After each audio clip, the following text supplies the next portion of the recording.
Hello and welcome to the Lanescape Livestream, an ongoing series where we spend our lunch hour taking a shallow dive into everything related to laneway housing. Today I'll be joined by Bryn Davidson, a Vancouver architect who specializes in custom homes and laneway houses with an angle on ecological design. Having been on the scene from the genesis and the maturation of Vancouver's laneway housing policy, I want to learn about the difference between our two cities and find out how their policy has grown and changed. First, a little bit of housekeeping. Lanescape is hosting a Laneway Suite workshop on the 29th, so that's coming up. You can sign up for that on our website or through Eventbrite. It's totally free, and we try to answer any question you might have about designing and building laneway homes in Toronto. Secondly, there's been a flurry of missing middle housing policy making its way through City Hall these days, including improvements to the emergency access requirements for laneway suites, and the initial phases of planning for garden suite policy. We'll be broadcasting milestones and sharing ways to get involved in advocacy for all those issues. So be sure to follow us on social media so that you can find ways to get involved and help us advance the cause. So I'm going to bring in Bryn here and we can all learn about the differences between laneway housing in Vancouver and Toronto. Hi, Bryn. Hi, going. Good, welcome, and thanks very much for joining us today. Yeah, no problem. Yeah. All the way from Vancouver. Yep. Just getting going. So why don't you start by introducing yourself to us, keeping in mind that not only are we new to laneway housing in general, but also possibly to yourself. So take it real slow for us. Sure. So I'm Bryn Davidson. I'm co-owner of Lanefab. I run the design side of the business, and my business partner, Matt Turner, is a contractor, and he runs the construction side of it. So we projects, the concept all the way through to construction. We're doing laneway houses, of course. Built the city's first laneway, finished it 10 years ago back. We're also building full-size homes. So we're doing design and build for both. And most of the full-size designing now to the passive house.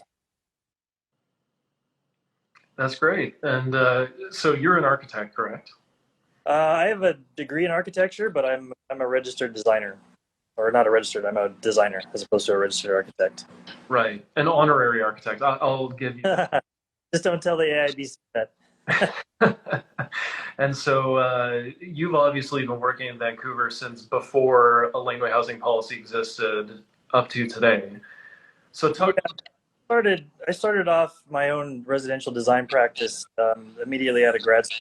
I never went the path of getting rich. And then it was in early 2009. It was actually right after the global financial crisis in 2008 that I was out of business and I didn't have any work to do. And I was talking about laneway houses as a possibility. So we formed in 2009 as the city was sort of talking about this idea with the hope that it would. Mm-hmm. And talk to us a little bit about what that process was like. Here in Toronto, we had a lot of resistance to it. It was definitely a grassroots movement that we needed a lot of boots on the ground actually lobbying for. My impression was that Vancouver had bureaucrats in addition to citizens kind of pushing for this sort of thing to happen. Is that true?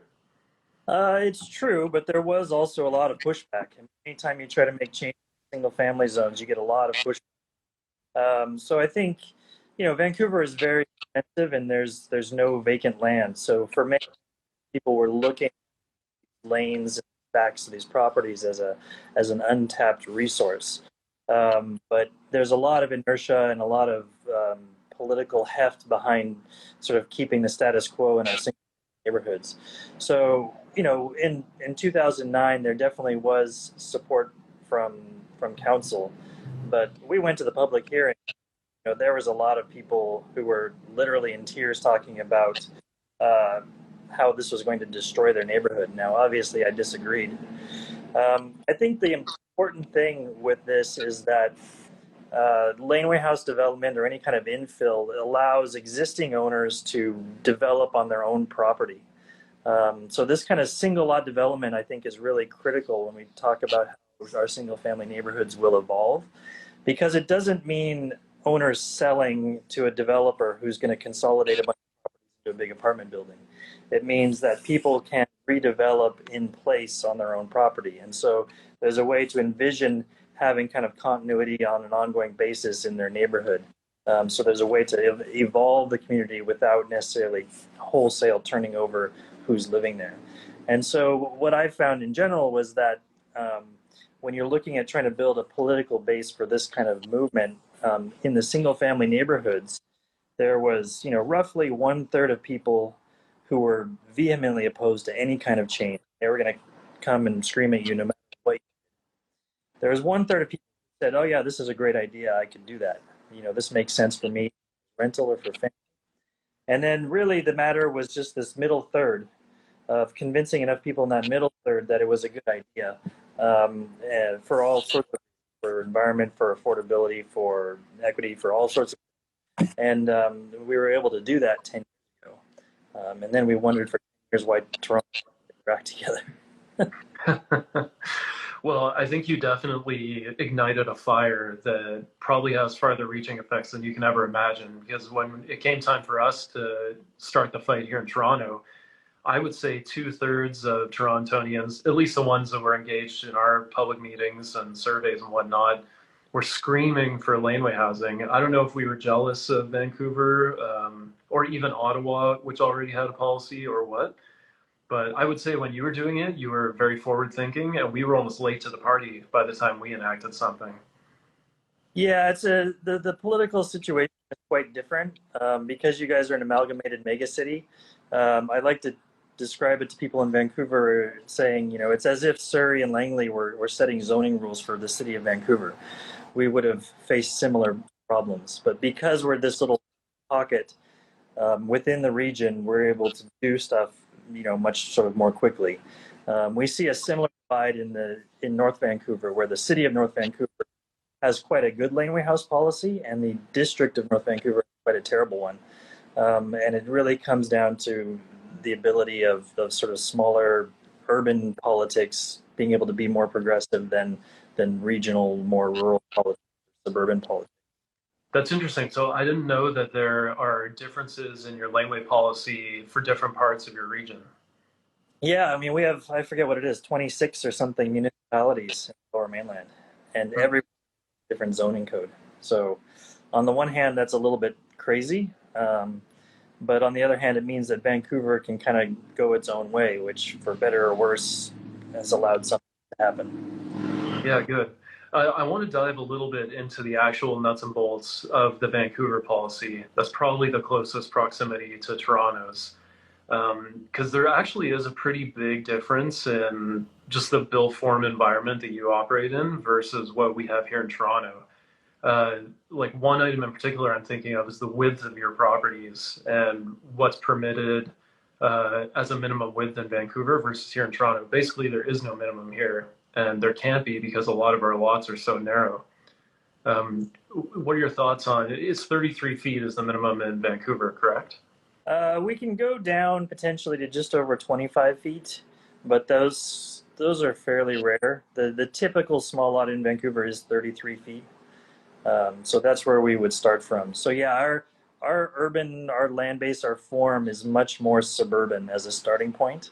And our design guidelines have this kind of country cottage fetish that's been baked in from the beginning because of that suburban root. And I've always been pushing us to, take a more urban approach to looking at how these laneways could develop. But we've been very, very conservative in that regard. So I think it's quite interesting to see what's happening in Toronto. These stacked massing to the property line, all this kind of stuff that is impossible here. And we can point to Toronto now and say, look, it's not the end of the freaking world. Depends on who you ask here. So talk to me a little bit about the minimum dimension requirements that you have to work in to design a laneway suite. So we have to have, the laneways are basically designed to fit in the footprint of the garage that you have there. So they can be about 26 feet back from the lane, which is the same as a garage. And then they have to have side yard setbacks, and they have to have a 3-foot setback from the lane for a landscape strip. So you really, because they're 33-foot lots, you end up having landscape setbacks all the way around the house. So we're definitely not doing any kind of row house type typology.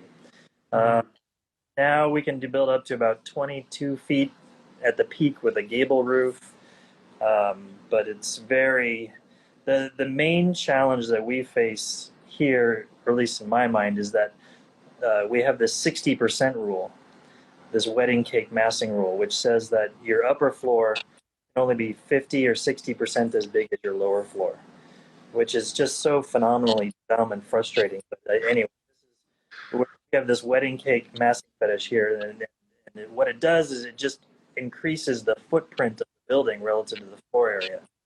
So we end up with less green space. We have more impact on trees. We have more impact on neighbors, other things like that. It's a bit frustrating, and it's interesting to see that being done differently in Toronto. Yeah, I think we have it's somewhat similar in our angular plane requirement, where the second floor has to fit within a 45-degree angular plane. But that actually only applies if you're at your minimum separation between the laneway house and the main house itself. So if you go beyond that, you can do a perfect cube if you want and have vertical walls on all sides. I remember reading that that was actually a component of your policy that was eased slightly, or are you looking at easing it? Didn't it start more restrictive? We're in our third iteration of the laneway house rules, and from our initial one to our second iteration, there was a lot of improvements. And then the most recent round, I am not very happy with, frankly. I mean, they gave us a bit of extra height, but they really added some frustrating things. Like if you have a flat roof, then you can only have 50% of your upper floors, 50% of your lower floor, and you have to have a 2-foot setback in all the way around. So All the way around, really. except for one little bit. And so if you want a dormer or something, set in 2 feet, so your walls don't ever line up. So we end up having to throw in all these extra beams and all this extra flashing and cladding and everything else for nothing. It's such an extremely frustrating process. So for the last couple of years, I've actually been doing a lot more one-story designs, because if you have enough yard space, the one-story designs can be quite nice, just because you don't have to deal with some of this arbitrariness that comes out of the city's design guidelines. That probably improves barrier-free accessibility as well. Yeah, exactly. We can do a fully accessible laneway house. Yeah, because it's a challenge with the height limits that they give us, because if you want to do a very energy house with a properly insulated roof and you want decent ceiling heights, then there's not really enough height. So for years we've been sinking our buildings into the ground. Sometimes it's only 2 feet, sometimes it's more.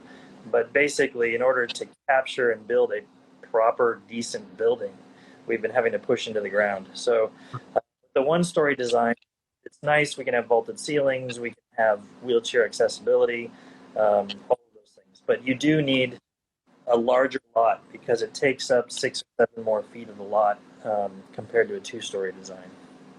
And so how, from a policy perspective, do you square the fact that those step-ins on the second floor are adding a lot more structure, so increasing your carbon footprint, and making it a lot harder to get thermal bridge-free design and just simple, efficient envelopes, because you have energy requirements embedded into your building requirements, but those seem to be in opposition to the form-based requirements that almost force those out the window. So why is that the case?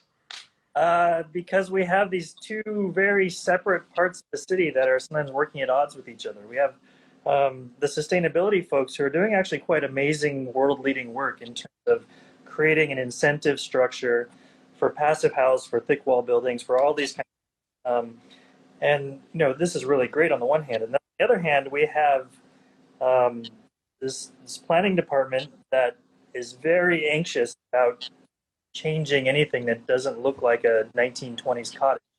And so we have all these design rules that force articulation and step-ins and dormers and gable roofs always get more than flat roofs, and blah blah blah.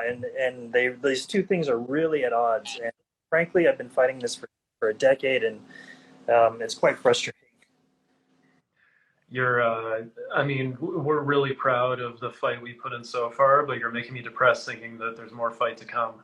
Yeah, it's constant. I mean, it's a love-hate sort of thing. I mean, there's a lot of great people in the city that are really doing great work, and the city of Vancouver's Laneway House policy was at the time quite world-leading in terms of doing this. And there's 30, I don't know how many, 3,500 or something laneway houses that have been built in the city of Vancouver, and there are whole neighborhoods, especially on the west side of Vancouver, where populations would actually be declining if it wasn't for laneway houses. So they have been quite a successful and compelling part of the mix, but there definitely are things that I think we could do a lot better. As always. As always. So one of the fights we're currently undertaking here in Toronto is that there's very tight emergency access restrictions to our laneway suites. Yeah. It's typically provided through the side yard, which is between the two main houses, which is often really tight in Toronto. And the city's requiring a 1 meter wide separation between the houses and a maximum travel distance from the street of 45 meters. What's the requirement in Vancouver, and how does it compare to that? Similar, we have to have a 3-foot fire access path, and that has to be continuous. And there is a maximum length from the curb, basically. Mm-hmm. Forget what it is, 146 feet or something like that. Similar to ours. Yeah, it's a similar type of rule, and it has to do with how far the firefighters have to travel with their hoses and whatnot and their stretchers.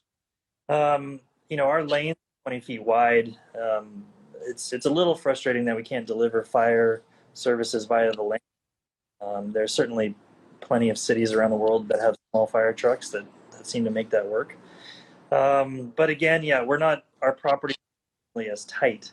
So in most circumstances, it's not too much of a problem. It's really only if you have an old 1920s house, that's a little bit crooked on the lot, so it ends up pinching down to just less than 3 feet. Right. In which case we have to sometimes get an easement on the neighbor's property in order to get a combined fire access width. But that's still fairly rare as far as where we're at. So is it typical to have 6 feet of separation between houses in Vancouver? So you actually have 3 feet on your own property? Yeah, usually you'd have a little bit more because you're supposed to have at least a 10% side yard setback. So 33-foot lot, that's 3.3 feet.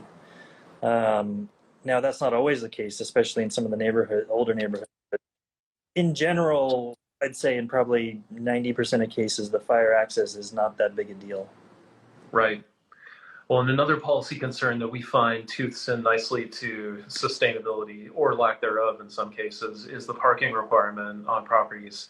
What happens when you put a laneway house on your property in Vancouver? Does your parking requirement go up, stay the same, or go down?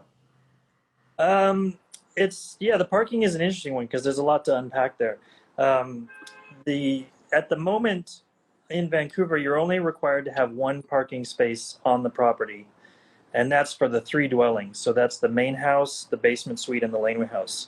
So between those 3, you're allowed. And the rationale is that on a 33-foot lot, there's space for 2 cars at the curb at the front, and there's space for 1 car at the back on the property. So there is actually parking for 3 cars for those 3 dwellings. And on a 50-foot lot, you've got even more curbs. And I think that 1 car requirement is really a big part of what made Vancouver's policy successful. I know there were people that back in 2009 were pushing for a 2-car requirement, and I think that really would have killed us unless they had allowed us to build right over the top of a 2-car garage or something like that. Now, the interesting thing is that in the initial 2009 version of Vancouver's rule, we were given free square footage for a garage. And so because of that, we put a garage into every laneway house. But every one of those garages almost converted immediately into living space. Right. Because you spend $300 or $400 a square foot, on a tiny house just to park your freaking car there. Like, it's not going to happen. You can get an extra bedroom and a half in there.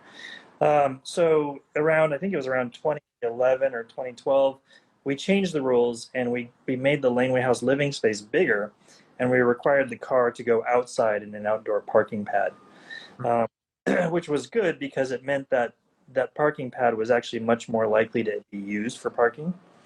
And then we got more living space that was proper, insulated, well lit living space as opposed to people living in garages. Right. Hmm. Um, but the interesting thing about parking requirements is that, minimum parking requirements are all about assuaging the anxieties of existing neighbors. Because what we have all throughout Vancouver is you have existing neighbors who are using their garage as a guest suite or a game room or as storage or whatever, and then they park on the street for free. So they're using this publicly owned asset for free and getting private benefit out of their own parking space. And then they get very bent out of shape when anybody else tries to also use that free public parking. And so, I just get infuriated people who complain about the parking impacts of laneway houses. And I always say, what are you doing with your backyard? Are you actually using yours? Because in most situations, people have the ability to provide enough parking for themselves, but they're choosing not to do that. And so it's a massive level of hypocrisy that comes from some of these folks that get bent out of shape about parking requirements. Right. So that sounds like some low-hanging fruit that potentially could use more improvement in your policy. Are there any things you want to see change in your policy that perhaps we could learn from and try to get ahead of the curve on our side? Yeah, I think as a starting point, I did an article like a year or two ago for City Lab, which talked about the 5 things that I saw as really important for a scalable ADU or laneway house policy. And some of those things are, make sure that it can work on every site, so it doesn't just have to be connected to the floor area. If your main house is maxed out, you can still do a laneway house. So that article covers the 5 things that really make a laneway house policy scalable. What were the other 4 things? Oh, you have to remember it was, a simple approvals process. You have to go through public notification or a special council hearing. Design guidelines that don't require style matching to the main house.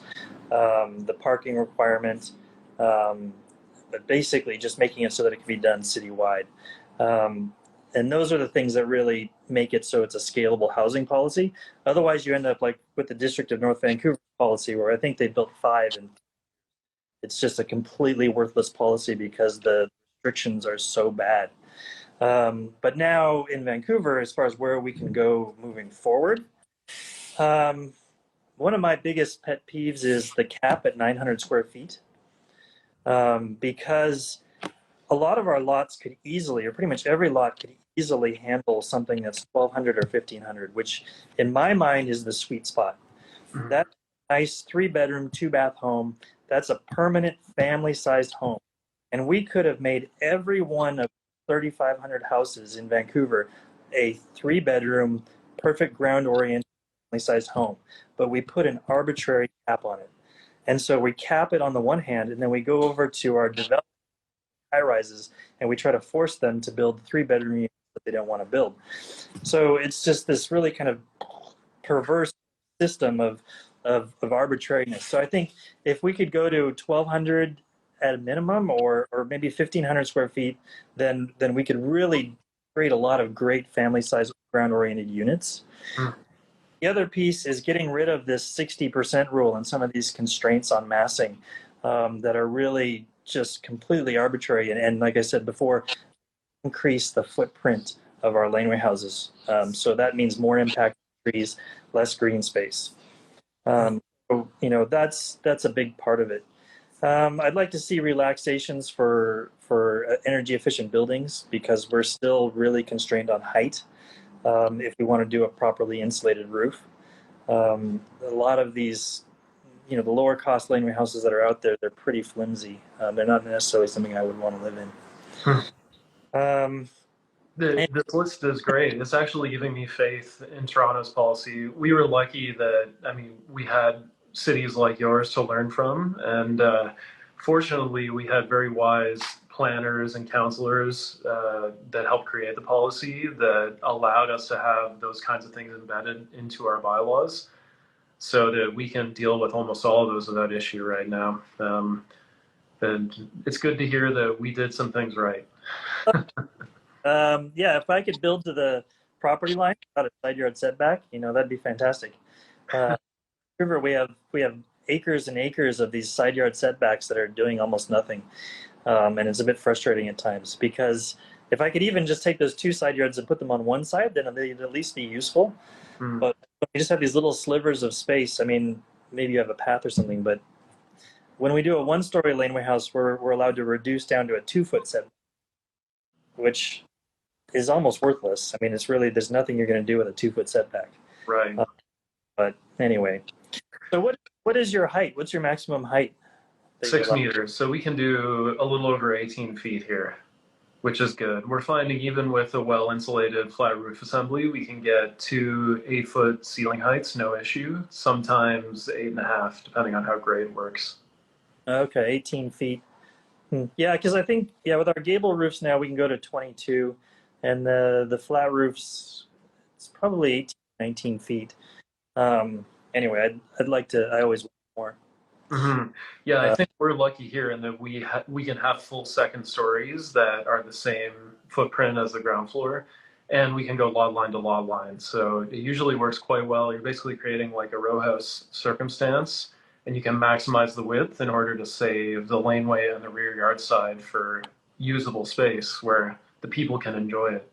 Yeah, I think that's quite good, and I think that's really the compelling lesson from Toronto's example that I'd like to bring back to here. Well, let us know how we can help. And I actually want to talk to you briefly too about your company has invested heavily in integrating construction into your work, including some prefabricated solutions and the like.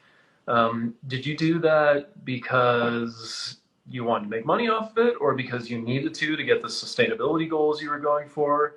Or like, talk to us about why that became a thing for you and why it's successful. You mean using the prefab components? Yes. Um, And just having integrated construction in general, because that's unique for a lot of design and approval specialists. yeah, it is unique because for most larger projects that require an architect, you're generally not allowed to do a full design build integrated because the professional has to be independent of the contractor. So because we're doing residential design and because I'm not a registered architect, we can do integrated design build. And what that means is that, one, for clients, we can deliver a sort of seamless service from the beginning of first concept all the way through to move in, which is nice because they don't have to go and find a separate contractor and go through this bidding process and all of this kind of stuff. It also means that we could have a kind of ethos around green building that's carried through from the beginning to the end. Because I know when you're trying to design something like a green building or a passive, you really need to have a general contractor who's on board with that. Because if they're not on board, it's going to really kill that project. So you've got to have the whole team working in the same direction.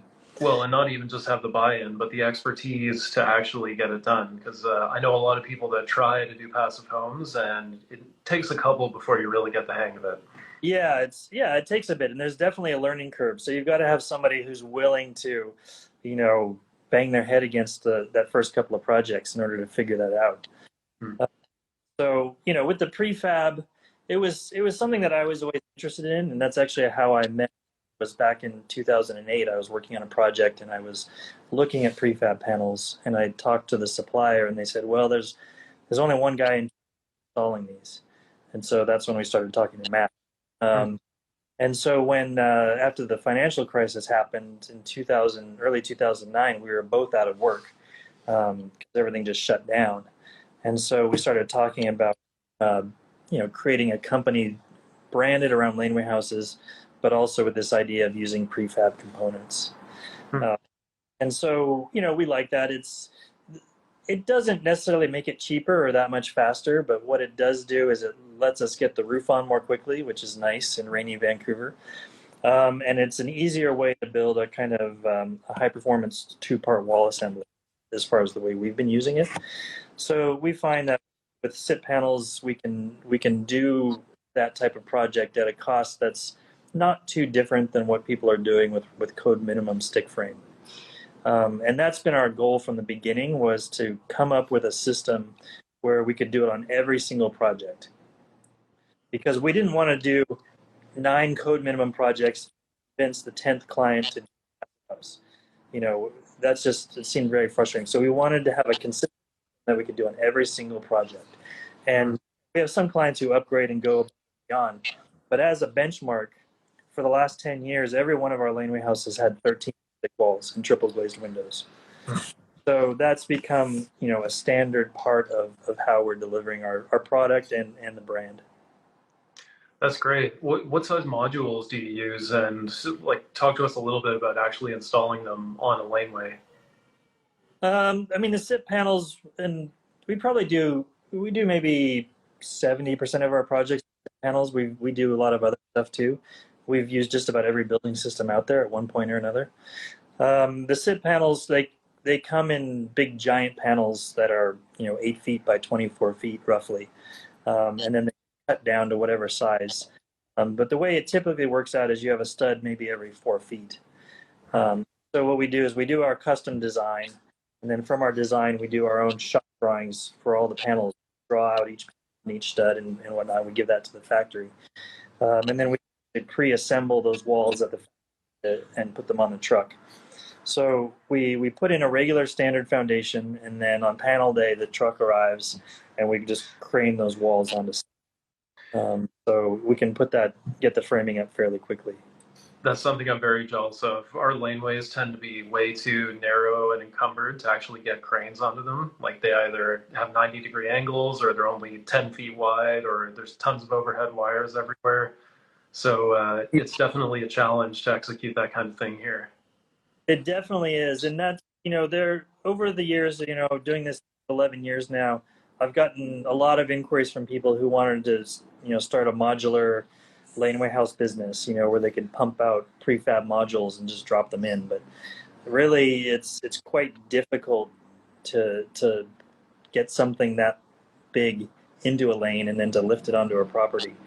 And then it's difficult to get fit with the zoning rules that the city has written. You know, so if you want to talk about there's a whole other conversation. But with the SIP panels, we found it's sort of this in between site built and prefab. It's sort of prefab components, which is a nice balance for what we've been trying to do.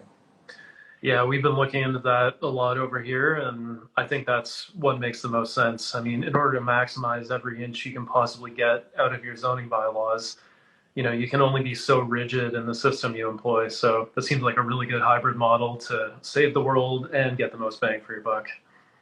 Yeah, the key for us was really working closely with the City of Vancouver's sustainability department, planning department, around the first step, which was getting a thick wall exclusion. You know, if you're doing, whether it's this type of laneway house with a 13-inch wall, or passive house projects that have a 17-inch thick wall, if you're counting all of that towards your floor area, then you're going to face a massive penalty in terms of losing square footage to your thick wall. And no client in the right to agree to that, especially with a laneway house where it can end up being, you know, 15% of your total floor area. Yeah. So one of the first things we did 10 years ago was negotiate for a thick wall exclusion, so that basically only counting the thickness of the wall, that it would be the same as a code minimum. So whether that's 2x6 with rain screen or whatever it is, but basically the portion beyond doesn't get counted towards your floor area. And that way our clients aren't paying floor area penalty. I have no idea what you said there. I blacked out when you said the city's sustainability department. I have no idea what you're talking about. Yeah. It's funny. The Vancouver is good for some things, and the focus on sustainability for many years, it has been a big part of that. And then a couple of years back, the sustainability department was actually rolled into the plan. But as a starting point, if people want low carbon housing, if they want passive house or anything, that thick wall exclusion or something similar In some cities, they're just percent bonus. If you do this, then you get a 5% bonus on your floor area or whatever. That's the first step. And now, in the last year, City of Vancouver has gone beyond just reducing the barriers to actually providing an incentive. So if we build a passive house or a passive house duplex, we're actually getting anywhere from 4 to 6% extra floor area as an incentive, which really goes along towards helping sell a client on the idea of building to that standard. Well, that might be the next Vancouver idea we have to steal over here. I mean, you joke that Vancouver's good for some things. I think it's good for a lot of things because we're definitely standing on your shoulders over here, having learned from everything your city's been doing for over a decade now. It's blazed a trail here that has really changed our city for the better, and it's exciting to hear about your stories and know that we're all in this together now. Yeah, no, it's been a good journey, and as much as I give them a hard time, I love those guys, and there's a lot of great men and women in the city that are doing good work, but I also like to keep poking at them, pushing them forward. But the big step going forward is getting provincial or statewide zoning change. So what we saw in the Lower Mainland in Vancouver, house policies are having to be adopted municipality by municipality. And the political battle that you described and I experienced happens in every one of these cities, and we just over and over and over again. Whereas in California, they went and said, okay, we're going to allow ADUs, accessory dwelling units, statewide. And so you just do that battle once. And then what they saw was this explosion, especially in Los Angeles. Incredible, the sudden uptake in accessory dwelling units to take away those barriers. So I think the future of what we're doing, I mean, green building is great and all that stuff, but the zoning is every bit as important for the climate fight as the green building and building code.